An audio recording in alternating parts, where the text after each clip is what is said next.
Mayor Winston is using this downward trend in crime as a feather in his cap, I'm sure we all agree that the real credit is due to my officers out there walking the beat. Okay, we just have time for one more question. Mr. Commissioner, are you saying that the mayor's office is overestimating its impact on the decrease in crime? Look at that, sir. We gotta go. I'm sorry. Right this way, sir. There you go. Thank you very much, sir. Paul, you said you had time for one more question. Yes, but just the question, not the answer.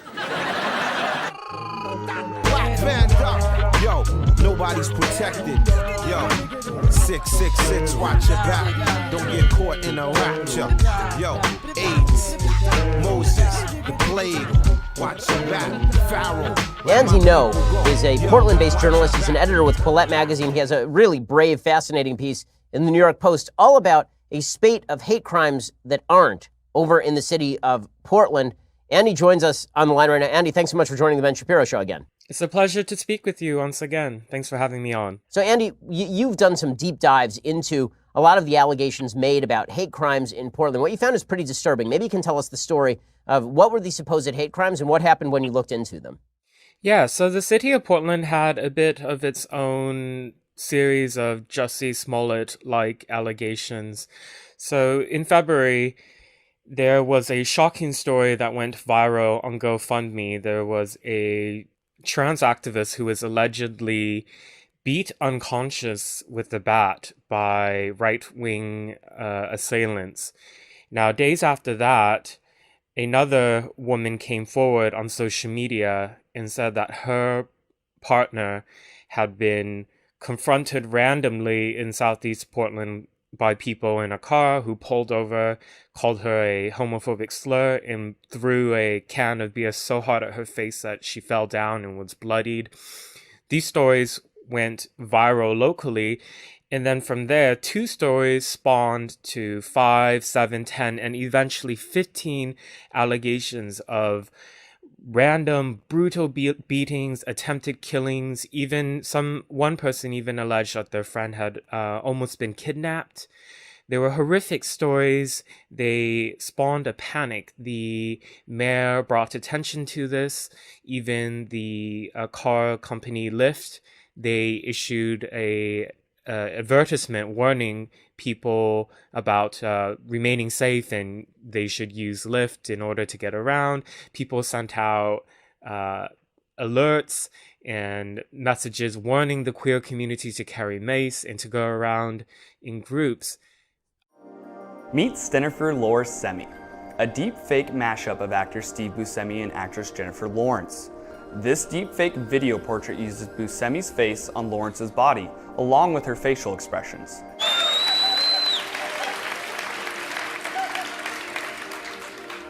I've never looked better. And so the progress up to this point has been about what we expected, and we expect this progression to progress the way we expect it to. At least that is our expectation as to this point in the overall progress. Now, are there any more questions? We have heard rumors of massive troop movements. Can you tell us anything about that? I can neither confirm nor deny that. Next. Why do you still consider men missing when we've all seen them as prisoners of war on TV? I believe I didn't answer that question at yesterday's briefing. Is the Gulf still being mined? Admiral Keating? Could you repeat the question, please? Is the Gulf still being mined? Could you repeat it again, please? Is the Gulf still being mined? No comment. Can you give us any more information on the bomb damage assessment? I believe we have a video to help illustrate this. As you can clearly see, this is a plane flying somewhere. It drops something and something happens. There is a thing there, and then afterwards, there may or may not be a thing there. I hope that clears everything up. I have a 2-part question. What would it take to end the war? And will the U.S. accept a post-war Iraq with Saddam Hussein still in power? I think I can answer that in 2 ways. Number 1, that's for me to know and for you to find out. And number 2, ask me no questions, I'll tell you no lies. Your nose is big enough for a girl twice your size. Would you ever use nuclear weapons? I'm not gonna tell. Your feet smell. Ask me again, you can go to hell. That's about all the questions we have time not to answer today.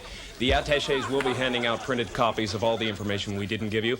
There will be another briefing tomorrow, and we will be prepared to not answer any more questions you have then. So, what time? we'd rather not say. This has been a particularly non-informative briefing. We'll be right back to recap everything they didn't say next on CNN. I didn't mention this in my interview with Ben, but it's important to note that activists blamed innocent people for the alleged attacks. They doxed men they accused of being right-wingers or Proud Boys, releasing their names, addresses, and photos online. They posted flyers all over the city warning people about these men. All of them that I spoke to categorically deny having any involvement and encourage victims to go to the police. One of the men who says he was falsely accused is Robert Zerfing.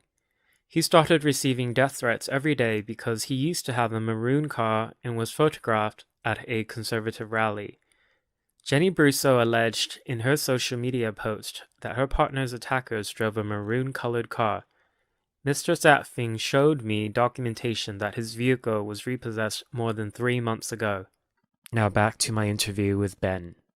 As this was happening just as the Jussie Smollett story is falling apart, and naturally I'm a skeptic of many things, and for your viewers who may not be familiar with Portland, we are a very, very progressive city.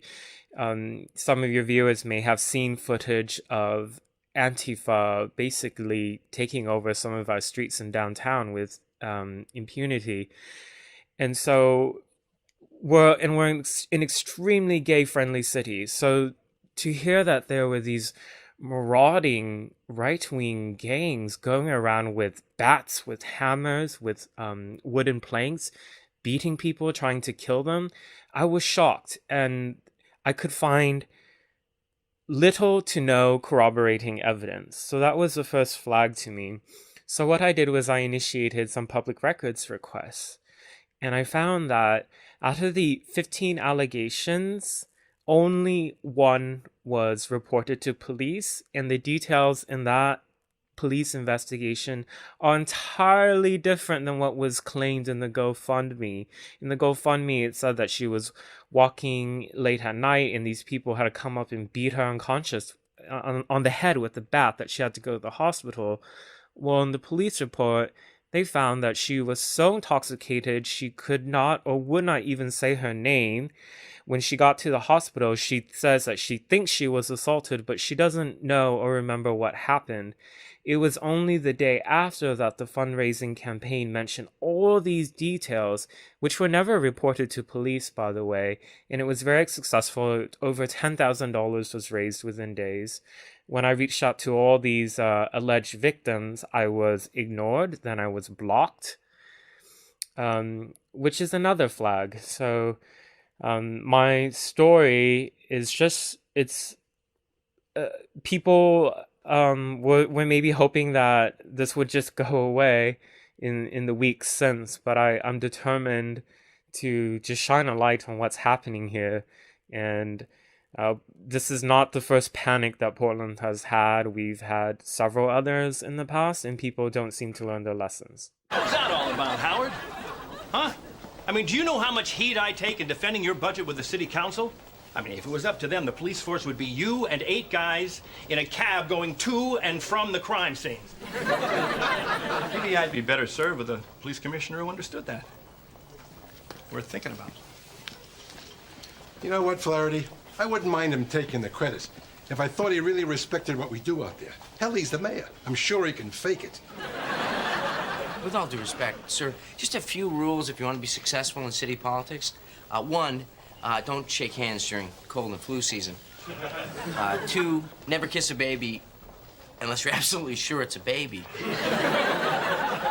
And 3, don't go in that room and embarrass my guy in front of the press, all right? You know, the mayor tips his hat to law enforcement every chance he gets. You know that. Talk is cheap.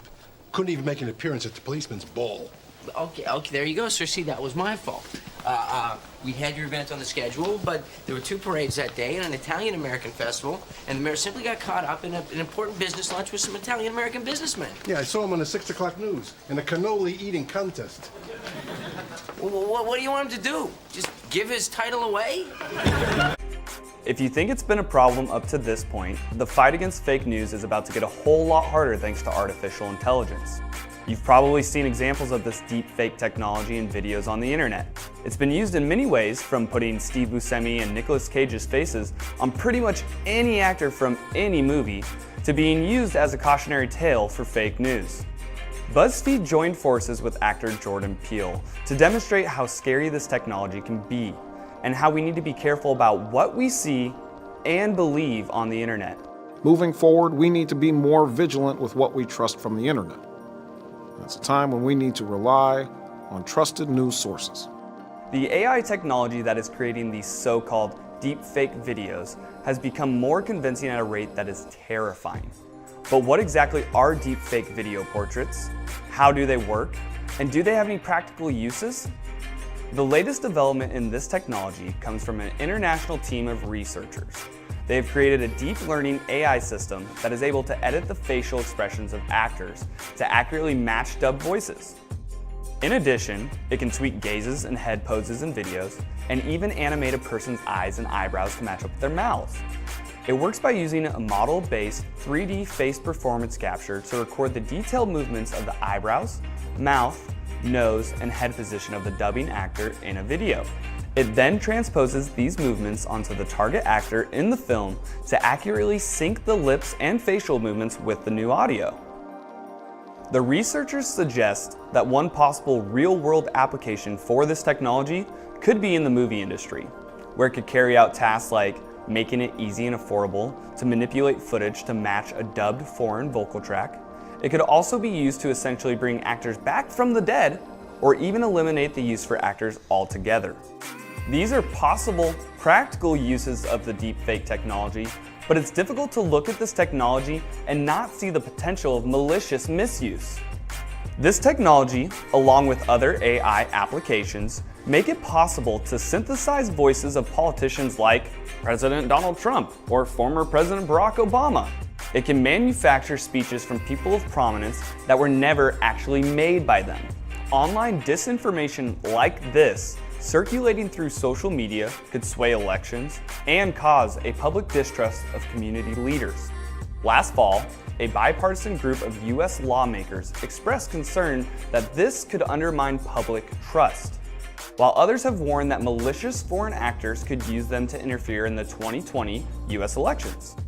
Let's hope the proper precautions are somehow put in place for regulating the use of these tools, or else this technology could take this current fake news epidemic into a dystopian nightmare where seeing and hearing will not be believing. No! No! Speaking with Andy No, he's a Portland-based journalist and editor with Quillette magazine. He's been brave enough to actually check out the stories of supposed hate crimes taking place in Portland. Andy, obviously federal statistics show that there are a huge number of hate crimes that are reported. Very few are actually prosecuted. And it does make you wonder how many of these are substantiated with evidence, because many of the cases you're talking about, people claim online that some crime has been committed, and then nobody even reported it to the police. This happened in more than one incident that was reported that you covered, where he went to the police. You said, has this been reported? They said, we've never heard of anything like this. Yeah, the police actually pled with the public to please come and report this. We take these seriously. And the Antifa presence here is very anti-police, but our mayor, who doubles as a police commissioner, is extremely sympathetic to these issues. And I have seen no evidence that the police would be systematically biased against not believing victims. And actually, one of the second person who went on social media and said her partner was beat and knocked down with the beer can, I actually looked at the police report into that. That couple never reached out to police. Police actually reached out to them multiple times within days, kept calling, leaving messages, please call us back. And they never did. So the case was suspended because there was no cooperation. Well, Andy, one of the things that has been claimed by so many people who are speaking constantly about hate crimes, hoaxes, and defending folks like Jussie Smollett is the quote-unquote raising awareness argument, that when you suggest that a hate crime has been committed and then you don't report it to the police, at least you're raising awareness. And then we hear the argument very often that the police don't take hate crimes seriously enough. It seems to me that this is a two-pronged approach that is likely to generate an enormous number of hoax cases, that if you tell people that you shouldn't report things to the police because they won't take it seriously, and also there's social media reward to be had in telling a story, you're going to end up with an enormous number of unverifiable situations that are being reported as fact by the media and by other people. Yes, community leaders in Portland were extremely irresponsible in how they handled this. So the Q Center, which is the main LGBT advocacy organization in the city, they held an emergency town hall and 500 people came on a Sunday night, which is pretty hard to do in Portland. And there was supposed to be snow that night. The people came, they were afraid. And one of the first things that the executive director said in this meeting was that we are not in contact with the Portland Police Bureau, and the people cheered and clapped and whooped. The Q Center passed up flyers for how people could report anonymously to activist organizations about assaults.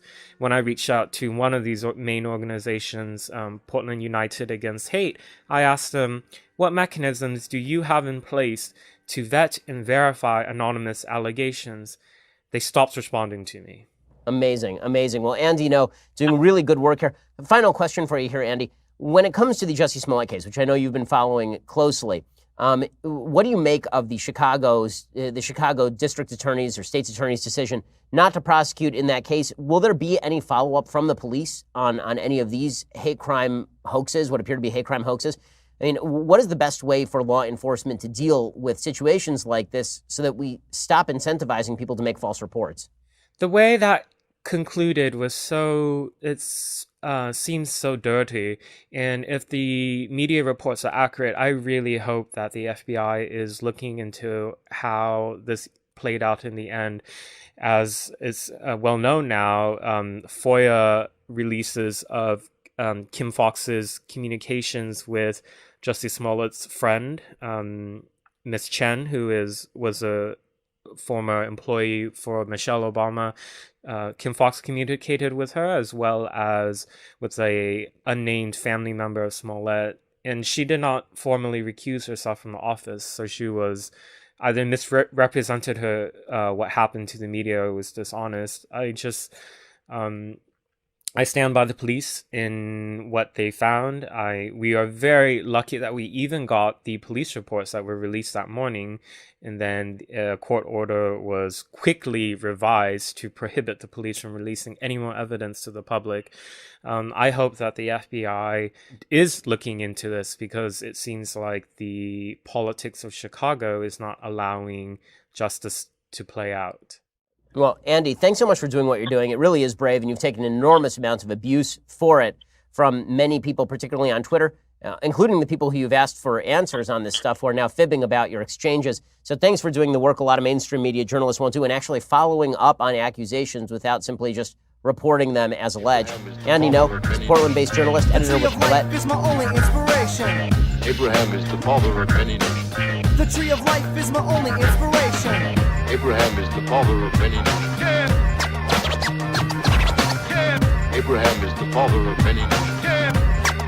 I think it was disgraceful.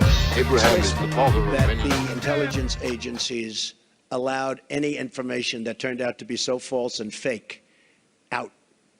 I think it's a disgrace. And I say that, and that's something that Nazi Germany would have done and did do. I think it's a disgrace. That information that was false and fake and never happened got released to the public.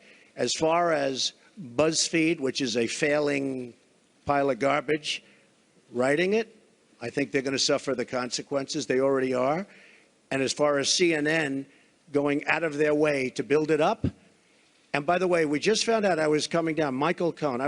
Michael Cohen is a very talented lawyer. He's a good lawyer in my firm. It was just reported that it wasn't this Michael Cohen they were talking about. So all night long, it's Michael Cohen. I said, I want to see your passport. He brings his passport to my office. I say, hey, wait a minute. He didn't leave the country. He wasn't out of the country. They had Michael Cohen of the Trump Organization was in Prague. It turned out to be a different Michael Cohen. It's a disgrace what took place. It's a disgrace. And I think they ought to apologize to start with Michael Cohen. Go ahead. Go ahead. No, not you. Not you. Your organization's terrible. Your organization's terrible. Let's go. Go ahead. Quiet. Go ahead. She's asking a question. Don't be rude. Don't be rude. Don't be rude. No, I'm not going to give you a question. I'm not going to give you a question. You are fake news. Go ahead. Go ahead.